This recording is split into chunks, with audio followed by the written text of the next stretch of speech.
This is simple store sales data. I analyze that data by using different types of charts. So what is chart? Chart summarize the data. It shows relationships between data. In store sales data, you can see there are 4 columns. First column shows month's name. Second column shows gross sales of each month. Third column shows income of each month. Fourth column shows percentage of income of each month. Now I embed a chart in a worksheet. First, select the data from the data source. Click Insert tab. In Charts group, click Column or Bar Chart button. You have different categories of charts here: 2D column, 3D column, 2D bar and 3D bar.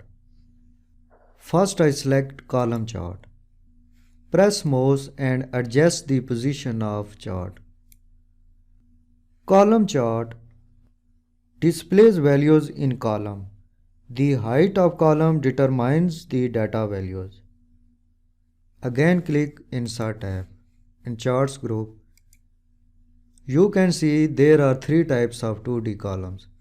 I have selected this column. This is clustered column chart. Again active a column chart sheet. Now you can see chart displays values in a column. The values of store sales data depends upon the height of column.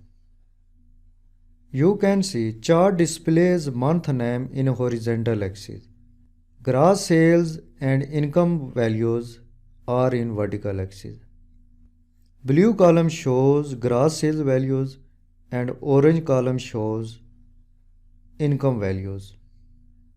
You can choose more than one chart in a worksheet for the same data. Active any cell.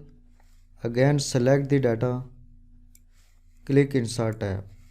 In Charts group, click Column Chart arrow button.